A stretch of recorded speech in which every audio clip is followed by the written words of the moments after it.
آل سيدنا محمد كما صليت على إبراهيم وعلى آل إبراهيم في العالمين إنك حميد مجيد.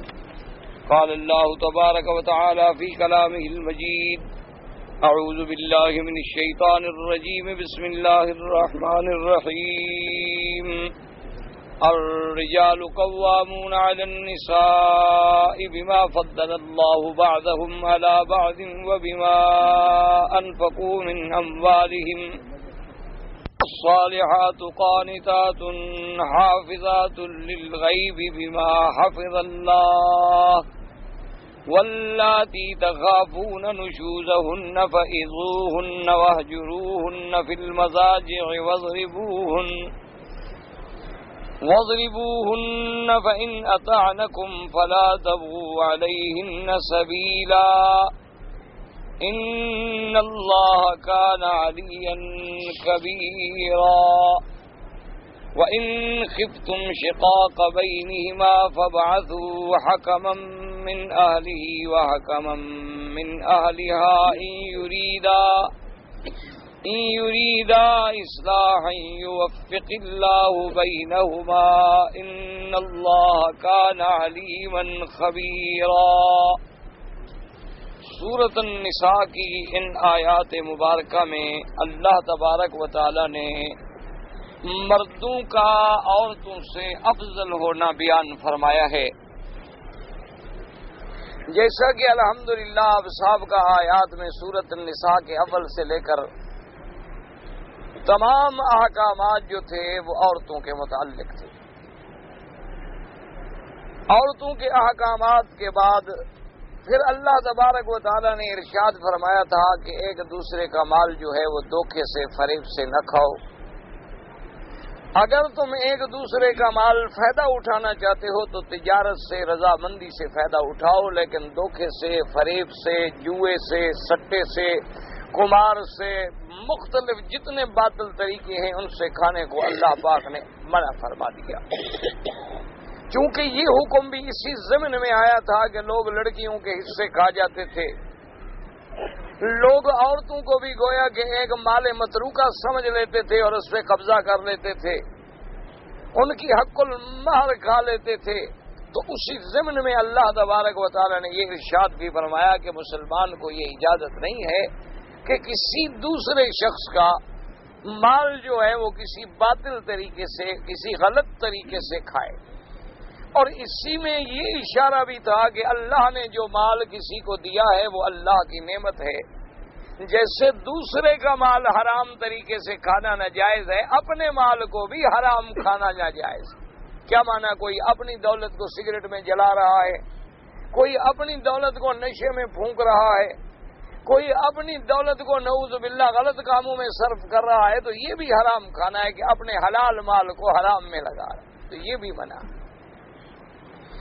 ان احکامات کے بعد جیسا کہ آپ نے پڑھا ہے الحمدللہ صاحب کا آیات میں، پھر اللہ تبارک و تعالیٰ نے یہ ارشاد فرمایا تھا اور یہ حکم دیا تھا کہ اگر تم بڑے بڑے گناہوں سے اپنے آپ کو بچاؤ اور صحیح معنی میں اللہ تبارک و تعالیٰ کے فرما بردار بن جاؤ تو تمہاری چھوٹے گناہ صغائر جو ہیں وہ ہم ان کا کفارہ کر دیں گے، تمہارے حسنات کی وجہ سے ان کو ہم مٹا ڈالیں گے.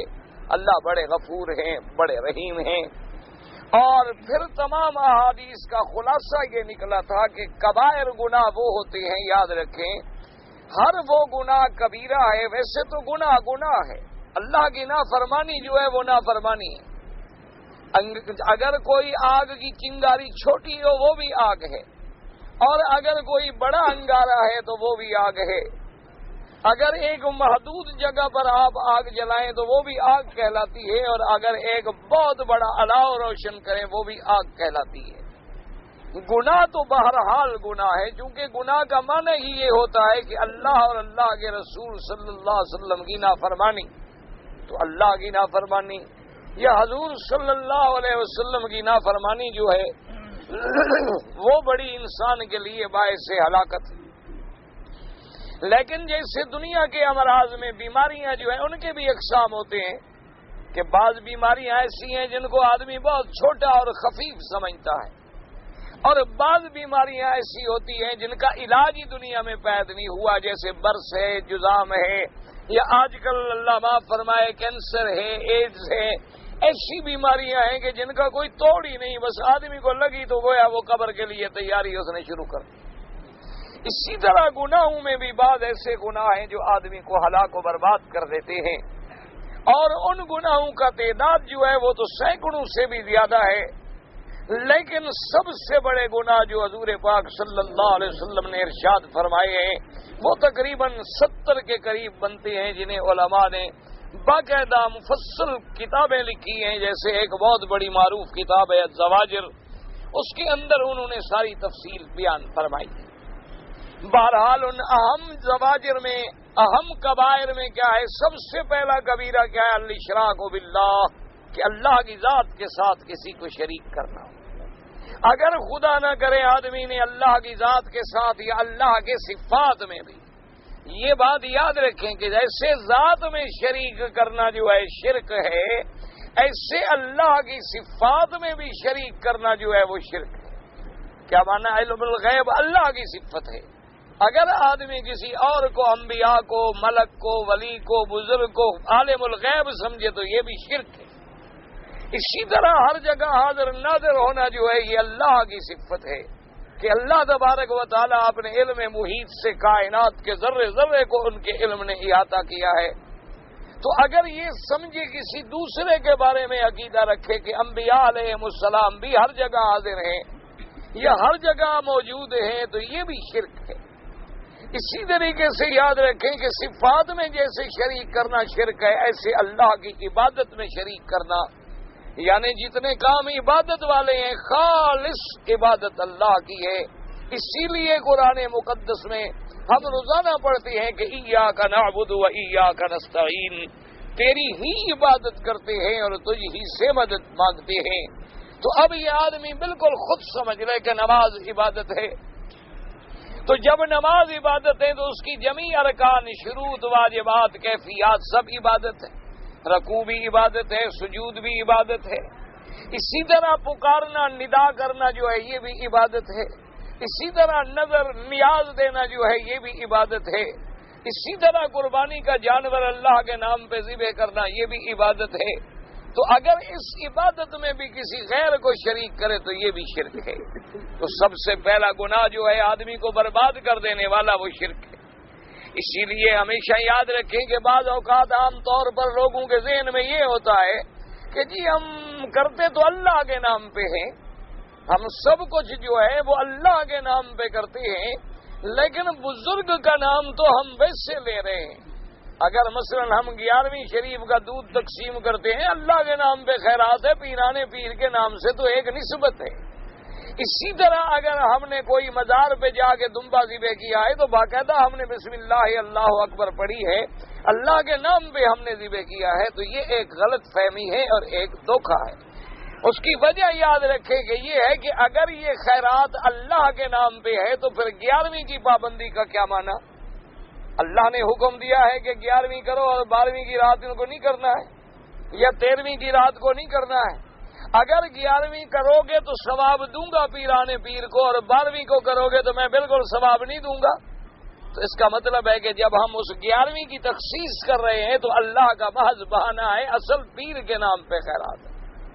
اسی لیے اگر تم نے اپنے گھر میں جانور ذبح کیا تب بھی تو ثواب اللہ نے دینا ہے، پھر کسی قبر پہ، مزار پہ، روضے پہ لے جانے کا کیا مطلب ہے؟ اس کا مطلب یہ ہے کہ جہاں لے جا رہے ہو تو اب غیر کی نسبت آ رہے ہیں. جیسے اسی طرح دیکھیں کہ ہم محرم میں کہتے ہیں نیاز حسین، سبیل حسین، تو پھر یہ اللہ کے نام پر تو سبیل نہ ہوئی، کیونکہ اگر اللہ نے اجر دینا ہے تو وہ سارا سال نہیں دیتے، صرف محرم کے پہلے 10 دنوں میں دیتے ہیں. باقی 11 مہینے اور 20 دن اللہ نے منع کر دیا ہے. تو اسی کا نام شرک ہے کہ جب کسی ذات کے ساتھ خیرات میں بھی تم نے کسی دوسرے کا نام لیا تو شریک بنایا. شریک کا معنی ہی یہی ہوتا ہے کہ اللہ کو بھی مانتا ہے، اللہ کا نام بھی لے رہا ہے، لیکن کسی دوسرے کو بھی شریک بنا رہا ہے. اسی کا نام شرک ہے. شرک کا معنی یہ نہیں ہوتا کہ خدا کو نہ مانتا ہو. شرک کا معنی یہ نہیں ہوتا کہ اللہ کی ذات کا منکر ہو. جو اللہ کی ذات کا منکر ہے وہ تو دہریہ ہے، وہ منکر خدا ہے، اسے آپ کمیونسٹ کہہ سکتے ہیں، اسے آپ بے دین کہہ سکتے ہیں، لیکن اسے مشرک نہیں کہہ سکتے۔ مشرک تو ہے کہ خدا کو بھی مانتا ہے لیکن اللہ کی ذات اور صفات میں، اللہ کی عبادات میں کسی دوسرے کا نام بھی اندر ڈال رہا ہے۔ جیسے اگر آپ کا دکان ہی نہ ہو تو شریک کا مطلب، یعنی آپ کا دکان بھی ہے، آپ نے اس میں کسی کا حصہ ڈالا ہے تو اب وہ آپ کا شریک ہے۔ اس لیے ہمیشہ یاد رکھیں، اور شرک جو ہے یہ ایک ایسی بلا ہے، یہ ایک ایسا روحانی کینسر ہے، یہ ایک ایسی روحانی بیماری ہے کہ جس کا علاج ہلاکت و بربادی کے سوا کوئی انجام نہیں ہوتا۔ تو سب سے پہلے پورے قرآن مقدس میں نظر ڈالیں، اللہ تبارک و تعالی نے اپنی عبادت اور شرک کی نفی پہ زور دیا ہے، اور یہی وہ توحید ہے جس کے لیے اللہ نے 1,24,000 انبیاء کو بھیجا ہے۔ اسی طرح حضور پاک نے فرمایا کہ الاشراک باللہ، شرک کرنا جو ہے یہ کبیرہ گناہ ہے، اور اسی طرح قتل النفس بغیر حق، کسی انسان کو بغیر گناہ کے قتل کرنا۔ اسی طرح حضور پاک صلی اللہ علیہ وسلم نے فرمایا کہ جادو کرنا، جادو سحر جو ہے سحر کرنا یا سحر سیکھنا یا جادو پر عقیدہ رکھنا، جادو کا علم حاصل کرنا، یہ سب کبیرہ گناہ ہے۔ اور اسی طرح حضور پاک نے فرمایا کہ اکل مال الیتیم، کسی یتیم کا مال کھانا جو ہے یہ بھی کبیرہ گناہ ہے۔ اور اسی طرح حضور پاک صلی اللہ علیہ وسلم نے فرمایا کہ میدان جہاد میں پشت دے کے بھاگنا جو ہے یہ بھی کبیرہ گناہ ہے۔ اور حضور پاک صلی اللہ علیہ وسلم نے فرمایا کہ کسی شریف عورت پر زنا کی تہمت لگانا، اس کی عزت پہ نعوذ باللہ حرف لانا، یہ بھی کبیرہ گناہ ہے۔ اور اسی طرح آقا انعامدار صلی اللہ علیہ وآلہ آلہ واصحابہ وسلم تسلیما کثیرا نے ارشاد فرمایا کہ ہجرت کر کے توڑ دینا یہ بھی کبیرہ گناہ ہے۔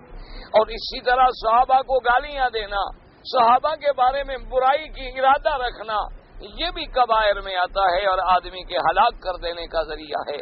تو یہ سارے گناہ بیان کیے گئے، اور پھر علماء نے ایک فیصلہ کر لیا قرآن و سنت کی روشنی میں کہ ہر وہ گناہ جس پہ قرآن میں جہنم کی وعید ہو، سمجھ لو کہ کبیرہ ہے۔ ہر وہ گناہ جس کے بعد اللہ کا غضب ہو، سمجھ لو کہ وہ کبیرہ ہے۔ ہر وہ گناہ جس کے بعد اللہ نے لعنت بھیجی ہو، سمجھ لو کہ وہ کبیرہ ہے۔ ہر وہ گناہ جس پر وعید شدید کا ذکر ہو، سمجھ لو کہ وہ کبیرہ ہے۔ اور یہ کبیرہ گناہ جو ہیں، یاد رکھو ان کا علاج کیا ہے؟ توبہ ہے۔ اللہ کے دروازے پہ توبہ کرے، ان گناہوں کو چھوڑ دے، اور آئندہ نہ کرے تو اللہ 70 سال کے کبیرہ بھی معاف کرنے پہ تیار ہے۔ ساری زندگی اگر گناہوں میں گزر جائے، اس لیے علماء نے لکھا ہے احادیث مبارک کی روشنی میں کہ معراج والی رات میرے آقا انعامدار سرکار مدینہ، سرکار دو جہاں، رحمت للعالمین صلی اللہ علیہ وسلم، اللہ کے کروڑوں صلاۃ و سلام ہوں ہمارے آقا پر، آپ کو معراج کی رات میں جو تحفے ملے ہیں تو 3 تحفے ہیں۔ پہلا تحفہ جو اللہ پاک نے عطا فرمایا وہ 5 نمازیں ہیں، جو معراج مومن ہے، جو مومن کا اللہ کے ساتھ تعلق کا سب سے بڑا صلہ ہے۔ اور دوسرا تحفہ جو حضور کو ملا ہے معراج کی رات میں، وہ سورۃ الحشر کی آخری آیتیں ہیں۔ قرآن پاک میں جو سورۃ الحشر کی آخری آیات ہیں، هو اللہ الذی لا الہ الا هو عالم الغیب والشہادہ هو الرحمن الرحیم هو اللہ الذی لا الہ الا هو الملک القدوس السلام المؤمن المہیمن العزیز الجبار المتکبر سبحان اللہ عما یشرکون هو اللہ الخالق البارئ المصور له الاسماء الحسنى یسبح له ما فی السماوات وما فی الارض وهو العزیز الحکیم۔ یہ آخری آیات جو ہیں یہ بھی اللہ نے تحفہ دیا محمد مصطفیٰ صلی اللہ علیہ وسلم۔ اور تیسرا تحفہ کیا ہے؟ اللہ کے نبی کو فرمایا اللہ پاک نے کہ میرے مدنی میرا وعدہ ہے، میرا فیصلہ ہے کہ تیری امت کا کوئی بندہ میرے ساتھ شرک نہ کرے میں جنت میں بھیجوں گا، اگر اس نے شرک نہ کیا تو میں جنت میں داخل کرنے کا وعدہ کرتا ہوں۔ تو یہ 3 تحفے ملے ہیں، اور ایمان سے کہیں اگر غور کریں تو یہ تینوں تحفے کیا ہیں؟ توحید ہے اور شرک کی نفی ہے۔ یعنی 5 نمازیں ملی ہیں، اس میں ہمیں کیا سبق ملا کہ عبادت کس کی ہے؟ اللہ کی ہے، اس میں ہم نے کسی کو شریک نہیں کرنا ہے۔ اچھا، اس کے بعد یہ جو 3 آیتیں ملی ہیں سورۃ الحشر کی، اس میں کیا ہے؟ هو اللہ الذی لا الہ الا هو، یعنی اللہ کی ذات پر اور اللہ کے صفات پر ایمان ہے کہ عالم الغیب والشہادہ، علم غیب کا مالک کون ہے، ظاہر اور باطن کے جاننے والا کون ہے، رحمان و رحیم کون ہے، ملک القدوس کون ہے۔ تو گویا یہ بھی توحید کا سبق ہے۔ اور تیسرا تحفہ کیا ہے کہ اگر تیری امت نے شرک نہ کیا تو ان کو میں جنت میں داخل کروں گا۔ تو اصل ساری بات دیکھیں، اگر تو صرف توحید ہے اور شرک کی نفی ہے۔ اسی لیے گناہوں میں آدمی اگر مبتلا ہے، ویسے تو بہت بڑی تعداد ہے کبائر کی، سرقہ چوری کرنا جو ہے وہ بھی کبیرہ ہے، چونکہ اس پر قرآن میں حد موجود ہے۔ اسی طرح شرب خمر جو ہے، شراب کا پینا یا کوئی منشیات، وہ بھی کبیرہ ہے، کیونکہ اس پر بھی حد موجود ہے۔ اسی طریقے سے آپ دیکھیں کہ غیبت ہے، اس پر بھی حد موجود ہے، اس پر بھی سزا موجود ہے۔ اس سے بڑی سزا کیا ہوگی کہ اللہ نے فرمایا ایحب احدکم من یاکل لحم اخیہ میتا فکرہتموہ، کیا تم یہ گوارا کر سکتے ہو کہ کسی مردہ بھائی کا گوشت کھاؤ؟ تو کیا مانا، جب تم غیبت کر رہے ہو تو گویا تم بھی تو مردہ بھائی کا گوشت کھا رہے ہو۔ اگر تمہارے اندر ہمت ہے تو اس کے سامنے بات کرو، اگر تمہارے اندر خیر خواہی ہے تو اس کو علیحدہ جا کے نصیحت کرو، اس کے پس سے پشت بیٹھ کے باتیں کرنا جو ہے یہ غیبت ہے، اور یہ غیبت جو ہے یہ بھی گناہ کبیرہ میں علماء نے شمار فرمایا ہے۔ تو اسی طرح سے اب دیکھیں کہ ایک دفعہ شیطان ملعون نے اللہ کی درگاہ میں عرض کیا کہ مولا تو نے تو مجھے مردود کر دیا ہے، تو نے مجھے رجیم کر دیا، ملعون کر دیا، رحمت سے دور کر دیا ہے، لیکن میرا بھی وعدہ ہے کہ میں تیرے بندوں کو گمراہ کروں گا، میں ان کے آگے سے حملہ کروں گا، میں ان کے پیچھے سے حملہ کروں گا، میں ان کے دائیں سے حملہ کروں گا، میں ان کے بائیں سے حملہ کروں گا۔ کیا مانا؟ یعنی میں ان کو زبانی، کلامی، آنکھوں، نظر، پاؤں، ہاتھ، ہر قسم کے گناہوں میں مبتلا کروں گا، یعنی میں اس کو تمام اعضاء کو گناہوں میں لگاؤں گا اور تیرے راستے سے بھٹکاؤں گا تاکہ وہ جہنم میں جائیں، میں اکیلا جہنم میں کیوں جلوں؟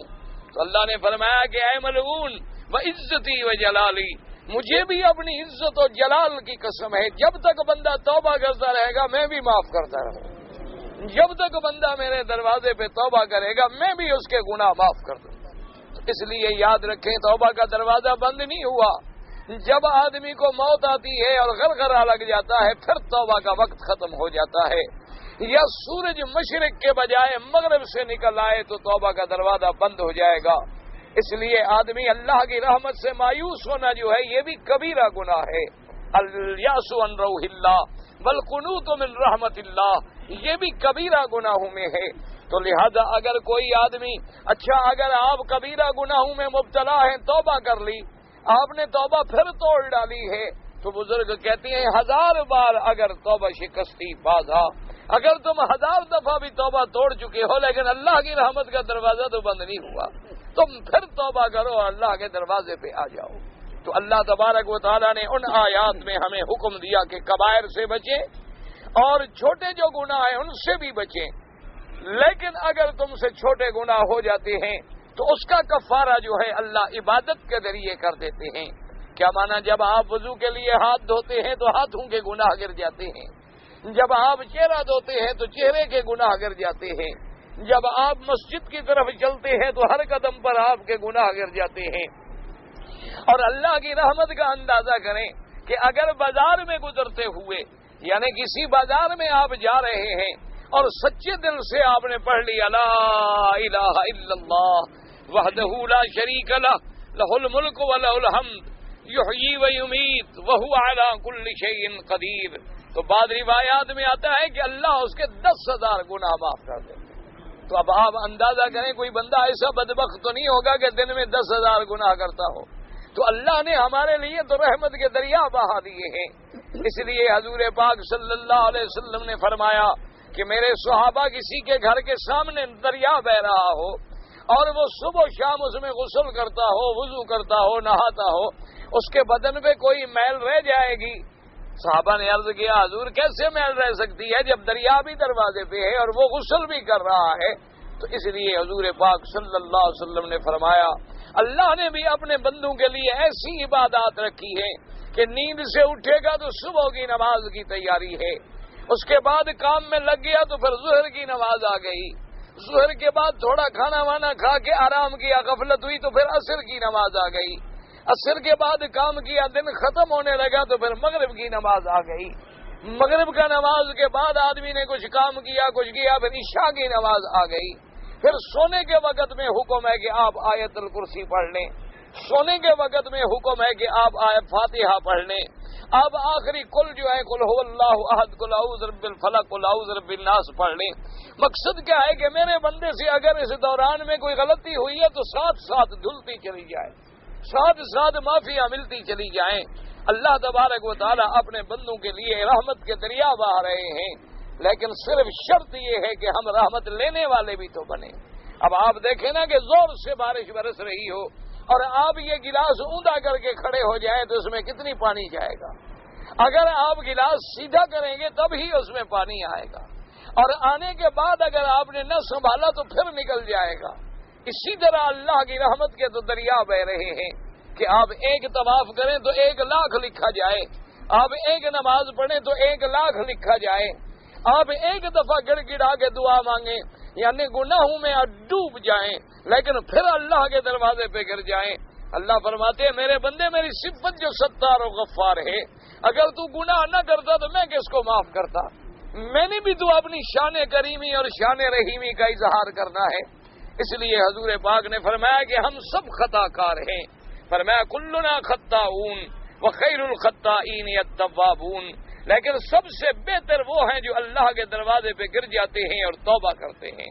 انبیاء علیہم السلام تو معصوم ہیں، اللہ نے انبیاء کو تو ہر گناہوں سے پاک بنایا، لیکن حضور اپنی امت کو سبق دے رہے ہیں کہ بھی کون ایسا بندہ ہے جس سے کوئی گناہ نہیں ہوتا؟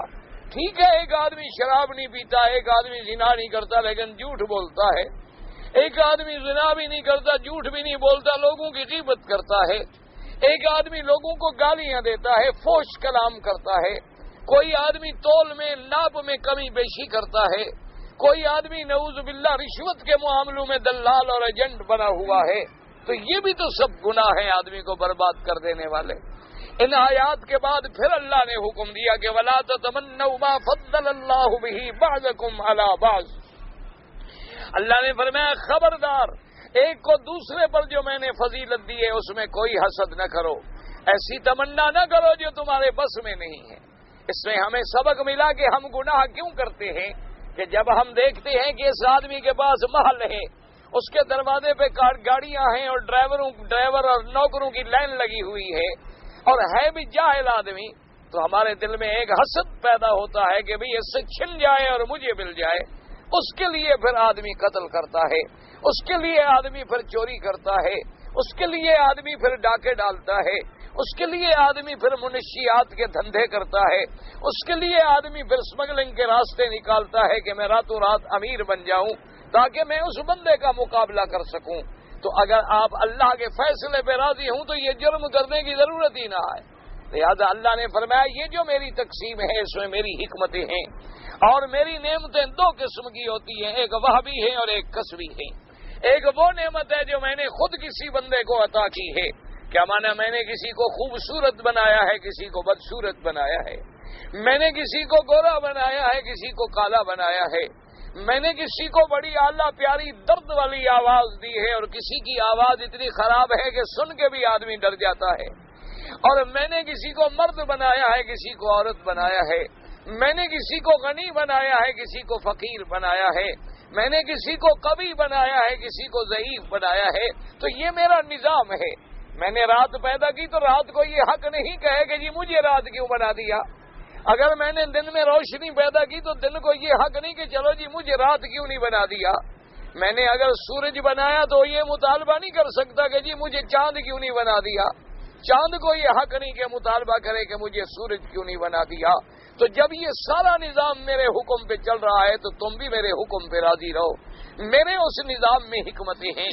اگر سارے قوی ہو جائیں تو تب بھی گاڑی نہیں چل سکتی، اگر سارے کمزور ہو جائیں تب بھی گاڑی نہیں چل سکتی، اگر سارے غنی بن جائیں تب بھی نظام عالم قائم نہیں رہ سکتا۔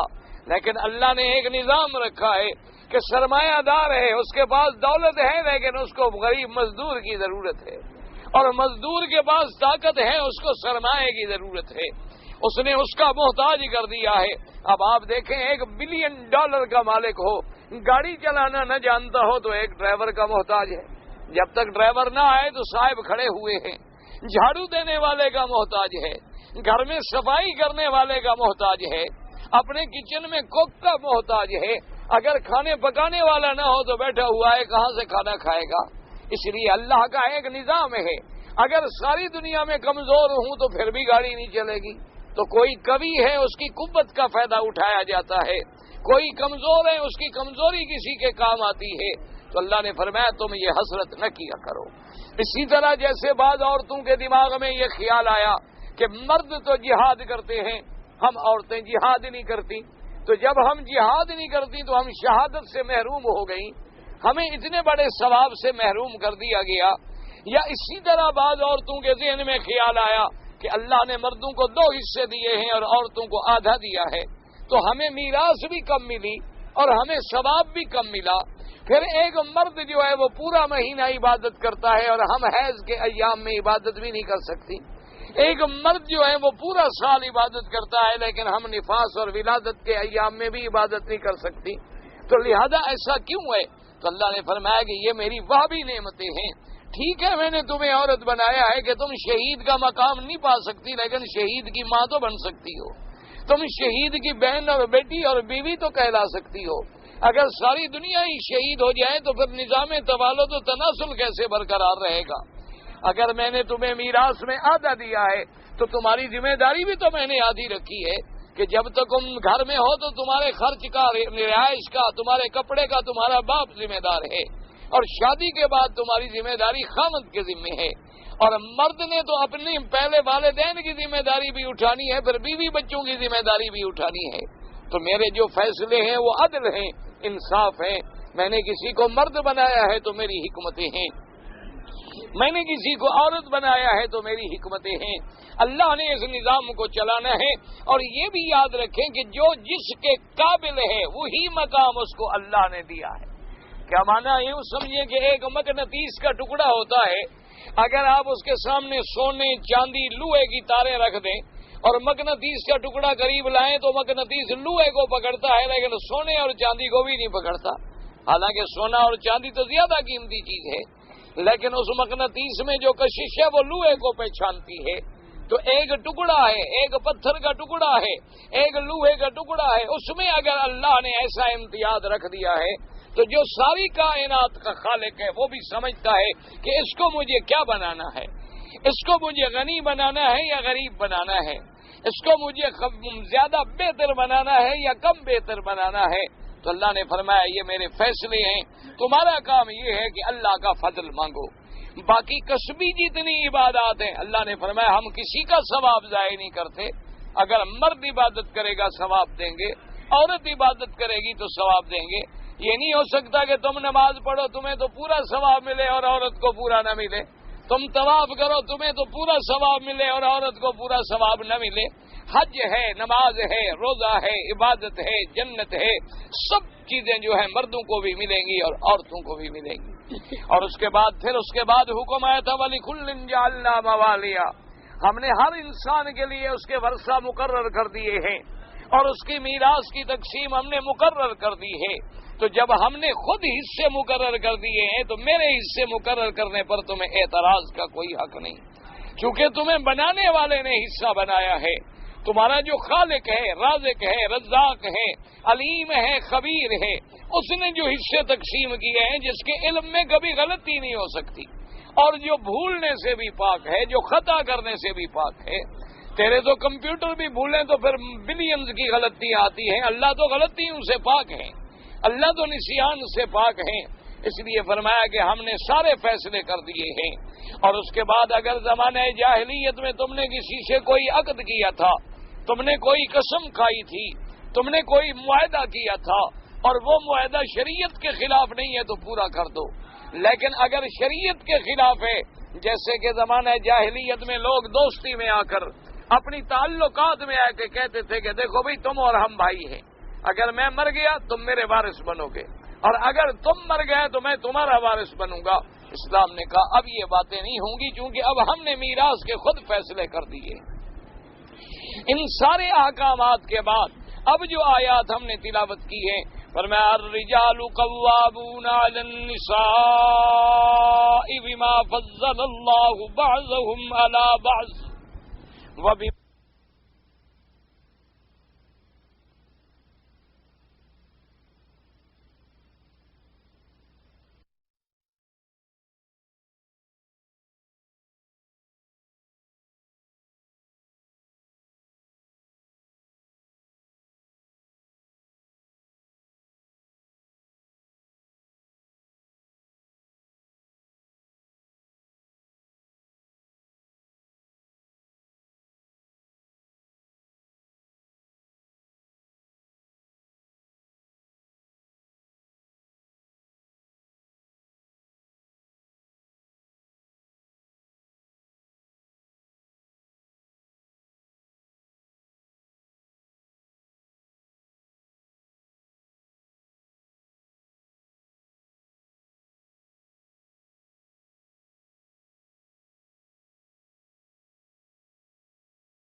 اللہ نے فرمایا کہ ہم نے مردوں کو بنایا قوامون علی النساء، یاد رکھو لفظ ہے قوام، اسی طرح لفظ ہے قیم، اسی طرح لفظ ہے قیام۔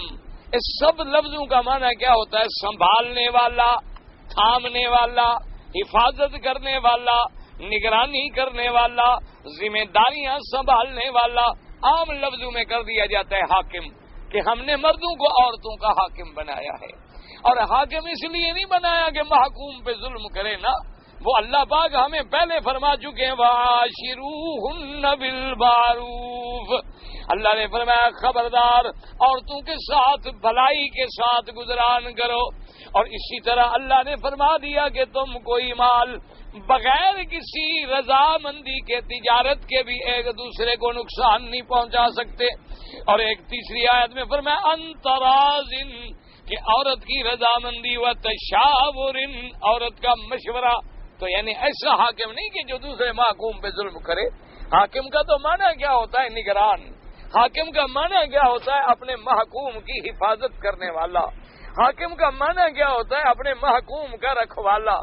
اگر جو حاکم اپنی رکھوالی نہ کر سکے، اپنے رعایا کی حفاظت نہ کر سکے، اپنے رعایا کے حقوق نہ دے سکے، ان کے لوازمات حیات پورے نہ کر سکے، تو شریعت تو اس کو حکم نہیں دیتی ہے۔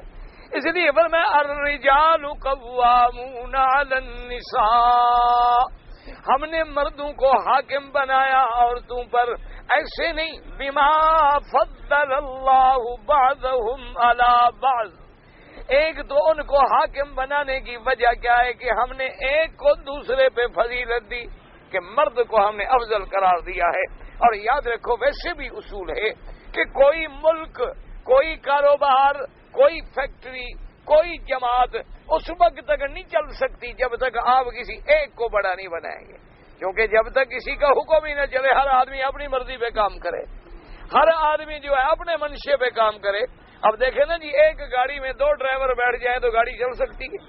آپ نے دیکھا ہوگا عام طور پہ کہ آدمی خود ڈرائیور ہو نا جی، گاڑی چلانا جانتا ہو، ڈرائیور کے ساتھ بیٹھا ہو تو دونوں لٹکے ہوئے ہوتے ہیں، اس لیے کہ ڈرائیور کے دماغ میں ہوتا ہے کہ یہ میری غلطی پکڑے گا، اور چلانے والے کو بھی دیکھو یہ غلطی کرے، وہ نہ کرنے والا بھی بیچارہ غلطی کر جاتا ہے۔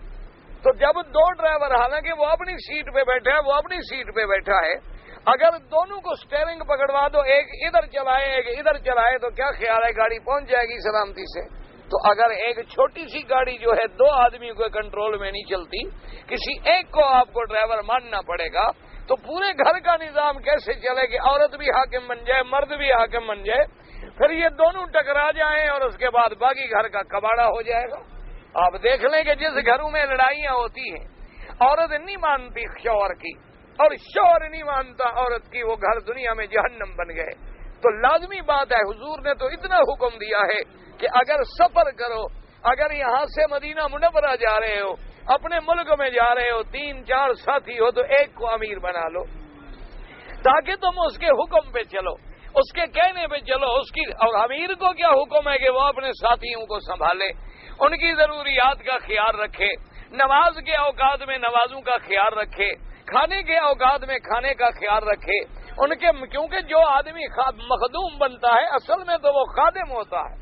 اسی لیے تو بات تھی نا کہ جب صحابہ کرام رضوان اللہ علیہم اجمعین، اسی طرح تابعین رحمہم اللہ علیہم اجمعین، اسی طرح سلف صالحین رحمہم اللہ تعالی علیہم اجمعین، ان کو جب عہدہ ملتا تھا، جب وہ گورنر بنتے تھے یا جب وہ خلیفہ بنتے تھے، جب وہ امیر المومنین بنتے تھے، جب وہ کمانڈر ان چیف بنتے تھے تو راتوں کو بیٹھ کے روتے تھے اور کہتے تھے انا ابتلینا، ہائے ہم تو امتحان میں آ گئے، ہم پر کیا عذاب پڑ گیا۔ وہ روتے تھے کہ بھی اتنی بڑی ذمہ داری کا کون جواب دے گا۔ یہ تو آج ہمارے یہاں ہوتا ہے نا کہ ہمیں وزارت مل جائے، ہمیں عہدہ مل جائے، کیونکہ پتا ہے کہ ہم نے جا کے نعوذ باللہ دھاندلی کرنی ہے، ہم نے اس میں غلط استعمال کرنا ہے، اپنے اقتدار سے غلط مفادات حاصل کرنے ہیں، ہم نے غریبوں کا خون چوسنا ہے، اور بظاہر مداری بن کر بظاہر ہم ان کی ہمدردی میں بیان بھی دیں گے۔ لیکن اس زمانے میں تو یہ عالم ہوتا تھا کہ بھی اب ذمہ داری کا بوجھ مجھ پہ پڑ گیا ہے، میں دنیا میں بھی اور قیامت میں بھی جواب دہ ہوں۔ وہ سمجھتے تھے کہ ہم تو بہت بڑے ابتلا میں آ گئے۔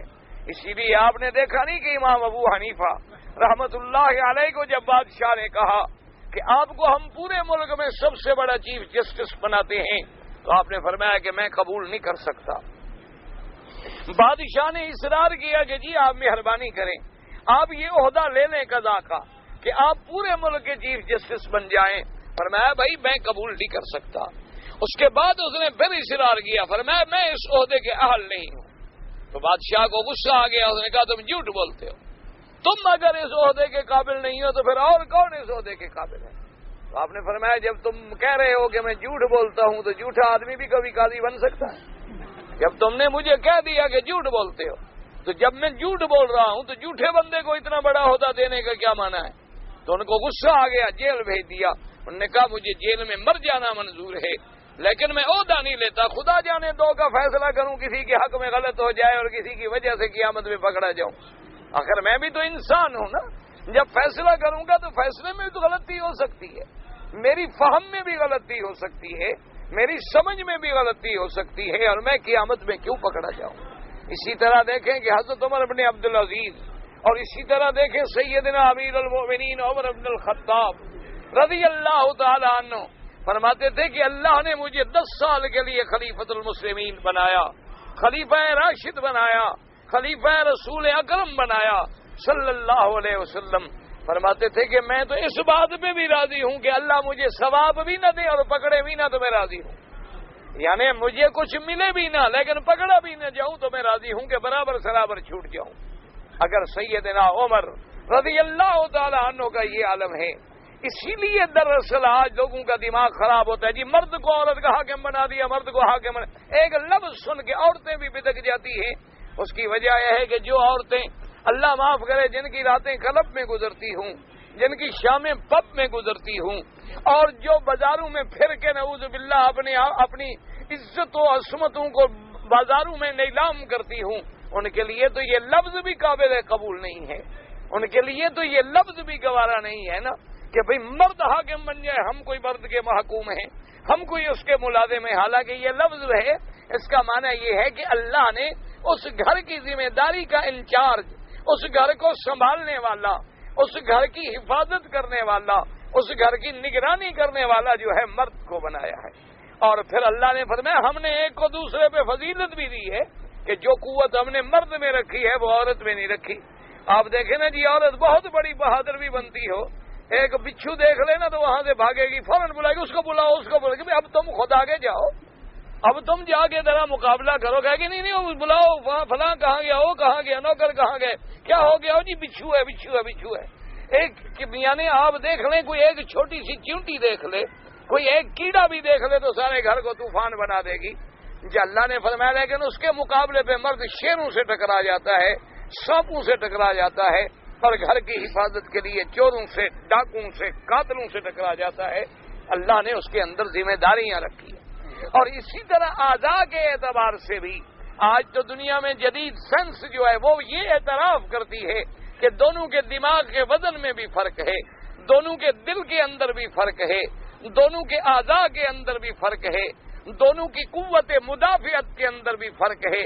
تو جو اللہ نے ایک خلقی نظام رکھا ہے اس کا اعتراف اب دشمن بھی کرتے ہیں۔ تو اللہ نے فرمایا یاد رکھو، ایک تو ہم نے مردوں کو فضیلت دی ہے عورتوں پر، اور سب سے بڑی فضیلت یہ ہے، دیکھیں 1,24,000 نبی گزرے ہیں۔ ہر مسلمان کا یہ عقیدہ ہے کہ ساری دنیا سے افضل کون ہوتے ہیں؟ انبیاء ہوتے ہیں۔ ساری دنیا سے شان والے کون ہوتے ہیں؟ نبی ہوتے ہیں۔ کیا اللہ نے کسی عورت کو نبی بنایا؟ اللہ نے یہ مرتبہ نبوت اور رسالت کسی عورت کو دیا ہے؟ اس لیے اگر عورت میں صلاحیت ہوتی تو اللہ اس کو بھی نبی بنا دیتے، لیکن ما ارسلنا من قبلک الا رجالا، اللہ نے نبی کی ماں تو بنایا ہے، اللہ نے نبی کی بہن تو بنایا ہے، اللہ نے نبی کی بیوی تو بنایا ہے، اللہ نے نبی کی بیٹی تو بنایا ہے، لیکن اللہ نے تاج نبوت نہیں عورت پہ رکھا ہے۔ اسی طرح آپ دیکھیں کہ امامت کی ذمہ داری جو ہے، ایک مسجد کا امام ہے، ایک مسجد کے امام کی ذمہ داری ہے کہ وہ نماز ٹھیک پڑھے اور لوگوں کی نمازیں بھی صحیح ہوں، مقتدیوں کے حقوق بھی ادا کرے، اور اپنی پاکی کا اور مقتدیوں کے صفوں کا، نماز کا، تکبیر کا، رکوع کا خیال رکھے۔ تو ایک چھوٹی سی مسجد کا امام بھی اللہ نے کسی عورت کو نہیں بنایا۔ اگر یہ شرف کسی کو ملتا ایمان سے تو سب سے زیادہ مستحق تھی پھر میرے مدنی کے مصلی پہ بی بی فاطمہ الزہرا رضی اللہ تعالی عنہا، چونکہ وہ حضور کی بیٹی تھی۔ سب سے بڑی مستحق تھی سیدہ عائشہ صدیقہ، وہ حبیب خدا تھی رضی اللہ تعالی عنہا۔ تو اس کی وجہ کیا ہے کہ اللہ نے مردوں کو فضیلت بخشی ہے۔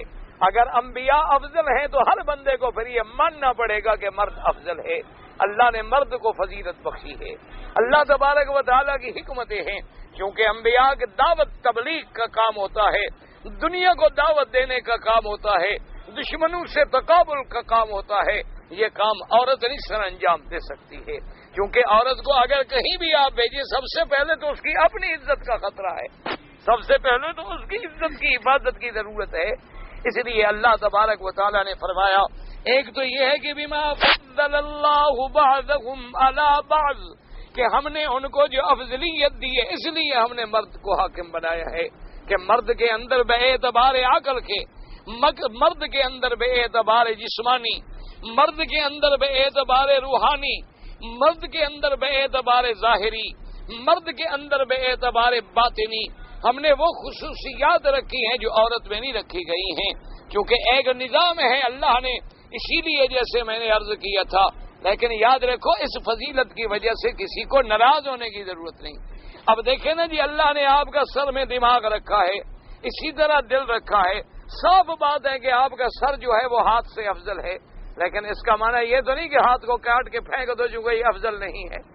اسی طرح آپ دیکھیں کہ دل جو ہے وہ معدے سے افضل ہے، لیکن اس کا معنی یہ تو نہیں کہ معدہ چونکہ افضل نہیں ہے تو لہذا اس کو نکال کے باہر پھینک دیتے ہیں، پھر آپ کتنے دیر زندہ رہیں گے؟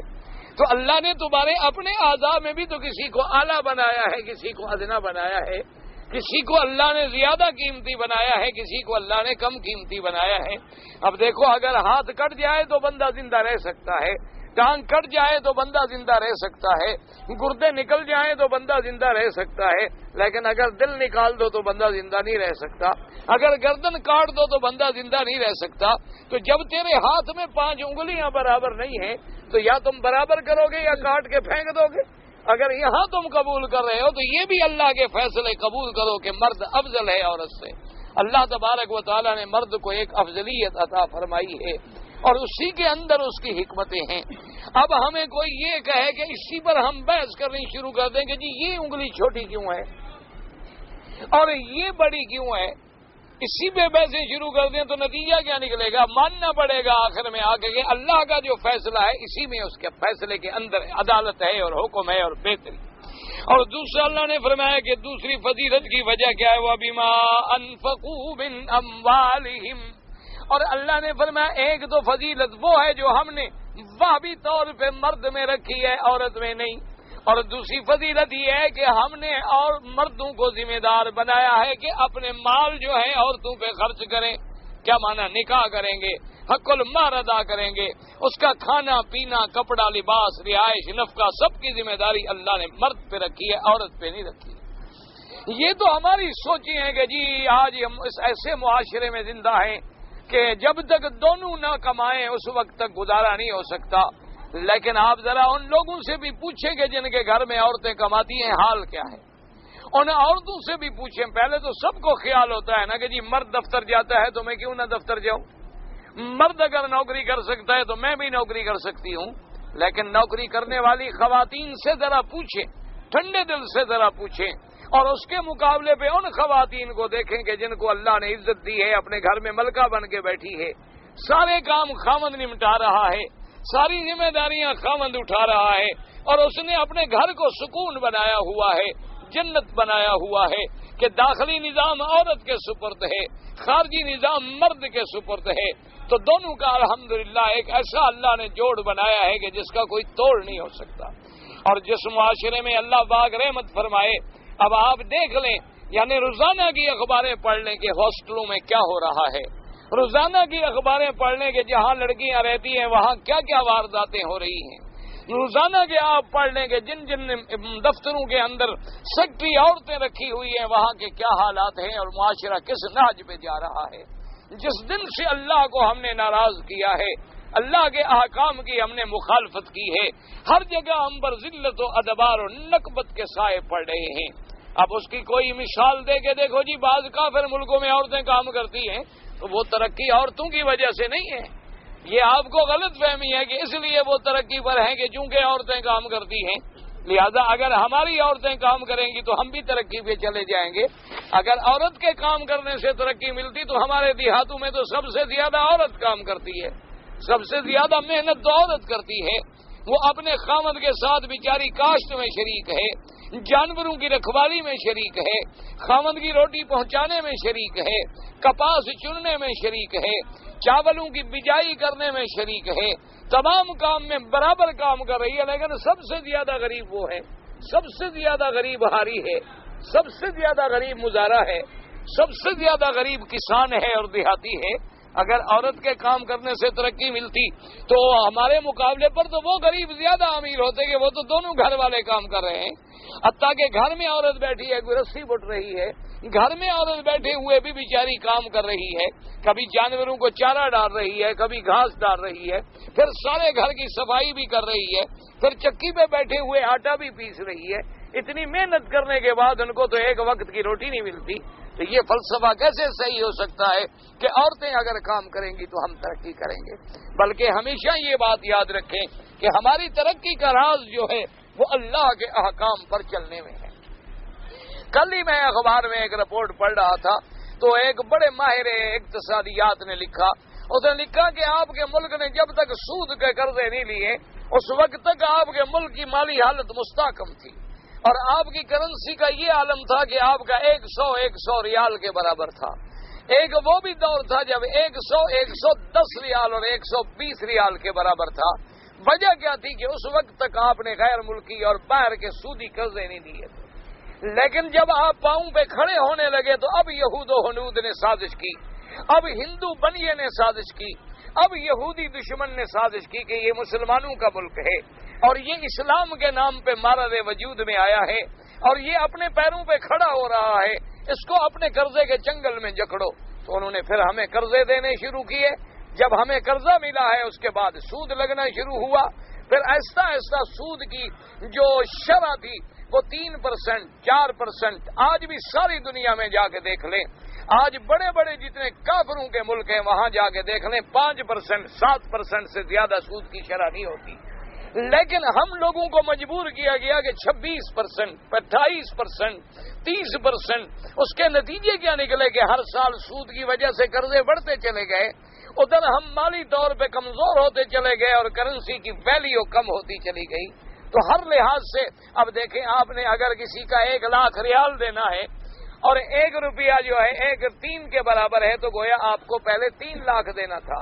لیکن اب جب آپ 11 کے برابر ہو گئے تو لاکھ تو وہی ہے، لیکن اب آپ پر قرضہ 11 لاکھ ہو گیا ہے، اور اس پر بھی اگر 26% سود ہو تو آپ اندازہ لگا لیں، یعنی آج ہم اس مقام پہ جا پہنچے ہیں کہ اگر ہم ساری کمائی بھی دے دیں تو صرف سود بھی ادا نہیں کر سکتے۔ وجہ کیا ہے کہ ہم نے اللہ کے فرمان کو چھوڑا، ہم نے اللہ کی نافرمانی کی، ہم نے اللہ کے رسول سے فاذنوا بحرب من اللہ ورسولہ، اللہ سے ہم نے جنگ لڑی، اور جو بندہ بھی اللہ اور اللہ کے نبی سے جنگ لڑے گا وہ کبھی کامیاب نہیں ہو سکتا۔ ہماری کامیابی اسی میں ہے کہ ہم ہر حکم میں اللہ کے رسول کے فرما بردار بن جائیں۔ اللہ نے فرمایا کہ ہم نے یہ فضیلت ایسے نہیں دے دی، ایک تو ہم نے مردوں میں قوتیں ایسی رکھی ہیں خلقی طور پر بھی، خلقی طور پر بھی، اور ایک یہ ہے کہ ان کی ذمہ داریاں بھی ہم نے رکھی ہیں کہ وَبِمَا أَنفَقُوا مِنْ أَمْوَالِهِمْ، کہ وہ تم پر مال خرچ کریں۔ اور یہ تو اندھا بھی جانتا ہے، ایک ہاتھ دینے والا ہے اور ایک ہاتھ لینے والا ہے۔ ایک بچے سے بھی پوچھ لو کون سا ہاتھ اچھا ہوتا ہے، دینے والا یا لینے والا؟ تو عورت لینے والی ہے اور مرد دینے والا ہے، تو اس کی وجہ سے بھی اللہ نے فضیلت عطا فرمائی۔ اور یہاں سے یہ بھی ہمیں اشارہ ملا کہ بھی حاکمیت کا معنی یہ نہیں ہے کہ تم بلا وجہ عورت کے حاکم ہو، بلکہ اس لیے کہ تم اس کی ذمہ داری بھی تو برداشت کر رہے ہو، تم اس کے نان نفقہ کے، خرچ کے، کپڑے کے، لباس کے، عزت کے ہر لحاظ سے محافظ ہو۔ اس وجہ سے ہم نے تمہیں ان پہ فضیلت دی ہے، اور اسی میں میری حکمتیں ہیں۔ اور اس کے بعد اللہ پاک نے فرمایا فالصالحات قانتات حافظات للغیب بما حفظ اللہ، اور فرمایا پاک عورتیں، پاک باز، اطاعت کرنے والی عورتیں، قانتات حافظات للغیب، اور خامد کی عدم موجودگی میں حفاظت کرنے والی عورتیں۔ کیا معنی؟ اللہ نے فرمایا کہ عورت کی صفت کیا ہے؟ سب سے پہلے کہ وہ پاک باز ہو، سب سے پہلے کہ وہ صالحہ ہو۔ یاد رکھو وہ عورت نہیں ہوتی جس کی چہرے پر غیر مردوں کی نظریں پڑیں، وہ عورت نہیں ہوتی جس کے جسم کو غیر مرد چھوئیں۔ عورت تو وہ ہوتی ہے کہ لم یطمثہن انس قبلہم ولا جان۔ اللہ نے فرمایا ہم نے جنت میں جو تیرے لیے حوریں رکھی ہیں ان کو انسان تو انسان، کسی جن نے بھی ہاتھ نہیں لگایا۔ سب سے پہلی صفت یہ ہے۔ عورت کی عفت و عصمت جو ہے وہ اتنا تابدار ہوتی ہے، وہ اتنا قیمتی چیز ہے کہ کوئی دنیا کی طاقت اس کا مقابلہ نہیں کر سکتی۔ اور اس کے بعد فرمایا قانتات، اللہ کے احکام پہ صابر، شاکر، اطاعت گزار، کہ جو اللہ نے فیصلہ کیا ہمیں قبول ہے۔ شوہر کی فرما برداری کرنے والی، اور جب شوہر گھر میں نہ ہو تو اس کی مال اور عزت کی حفاظت کرنے والی۔ اس لیے حضور پاک صلی اللہ علیہ وسلم نے فرمایا کہ سب سے اچھی عورت وہ ہے، آپ نے فرمایا کہ جب خامد کی نظر پڑے تو خامد خوش ہو جائے۔ کیا مانا کہ اپنے خامد کے استقبال کے لیے غسل کر کے، کپڑے پہن کے، لباس اچھا بنا کے، شکل اچھی بنا کے تیار بیٹھی ہے کہ خامد آئے تو مسکرا کے اس کی ساری تھکان اتر جائے، خامد کی خوشی مل جائے۔ یہ نہیں کہ خامد داخل ہو تو یہ سمجھے کہ ابھی اللہ کا عذاب شروع ہو جائے گا، وہ یہ سمجھے کہ ماشاءاللہ اندر تو بٹھی اب گرم ہوگی اور میں نے جاتے ہوئے جہنم میں گر جانا ہے۔ اللہ تبارک و تعالی ایسی عورتوں سے بچائے۔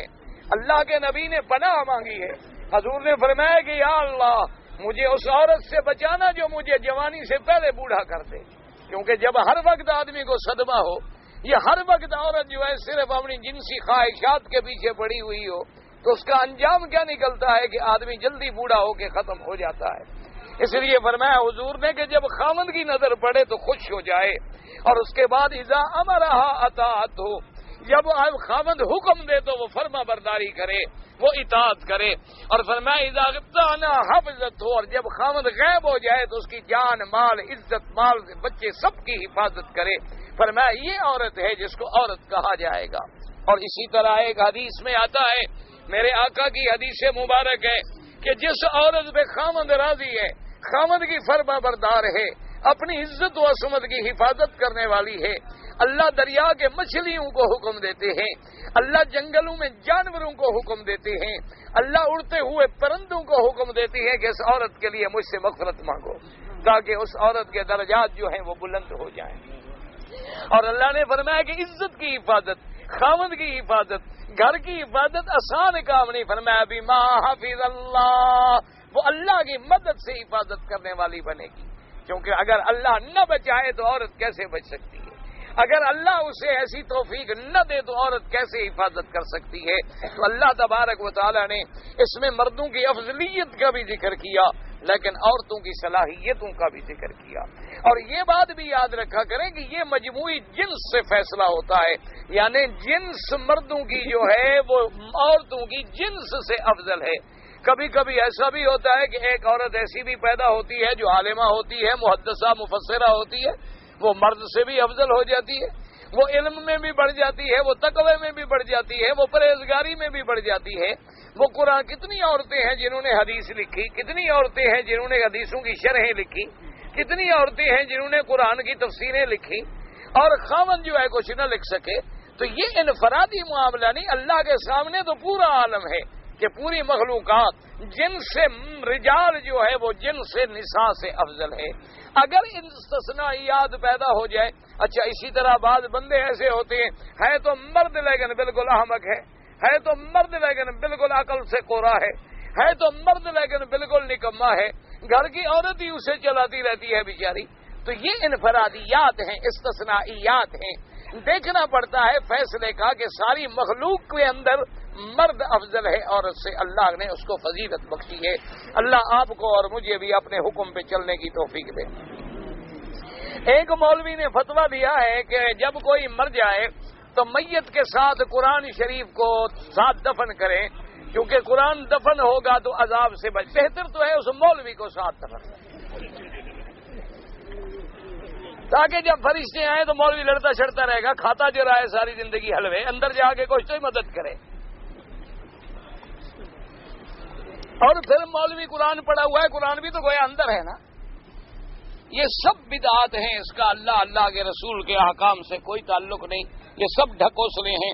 جس نے زندگی میں قرآن نہیں پڑھا اندر دفن کرو گے تو کیا فائدہ دے؟ میں نے پتہ نہیں تینوں شیطان کو دوسرے دن کرکڑیاں بڑے شیطان سے شروع کی، چھوٹے پہ ختم کی تو بالکل ادا نہیں ہوئی۔ اگر آپ نے پھر دوبارہ صحیح کر لی تھی پھر تو ٹھیک ہے، یا دوسرے دن آپ نے پھر قضا کر لی تھی پھر بھی ٹھیک ہے، ورنہ ایک بکری دم۔ میت کے مرنے کے بعد 3 دن تک سوگ جو ہے وہ شریعت میں سنت ہے، اور ہاتھ اٹھا کے دعا مانگنے کی کوئی ضرورت نہیں ہوتی، بس چلے جائیں، بیٹھ جائیں، زم اللہ اجرکم، اللہ آپ کا اجر بلند کرے، اللہ آپ کو صبر دے، بس۔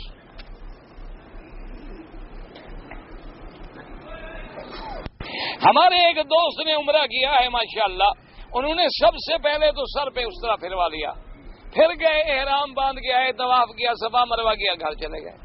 وہ بعد میں پھروانا تھا اور بیچارے نے پہلے پھروا دیا۔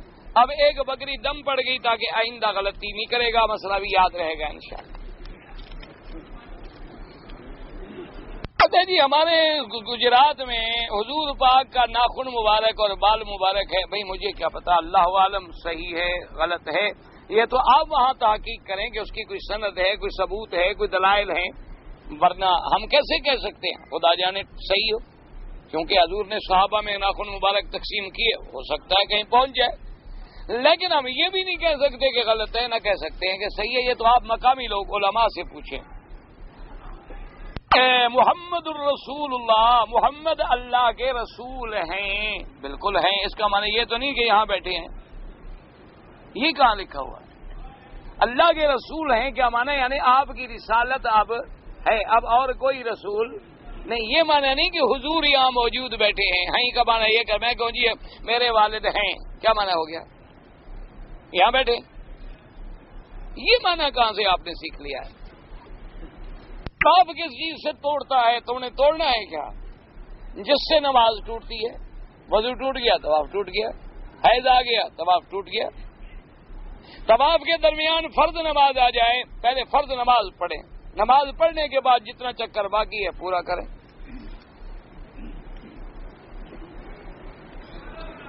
میں اگر نقد پیسے نہیں رکھتا، 2 لاکھ میں گاڑی ملتی ہے نقد پہ اور ادھار پہ ملتی ہے 2,50,000 پہ، میرے پاس پیسے نہیں ہیں، میں کاروبار کرنا چاہتا ہوں تو وہ میں قسط والی گاڑی لے سکتے ہیں، شریعت میں جائز ہے، لیکن میں آپ کو مشورہ یہ دوں گا کہ یہ کام کرنا نہیں، اس لیے کہ جن لوگوں نے بھی کیا ہے نا، اللہ ماشاء اللہ سب بیچارے پریشان، کیونکہ گاڑی ایک ایسی چیز ہے کہ ہر وقت آدمی موت کے ہاتھ پہ چل رہا ہے.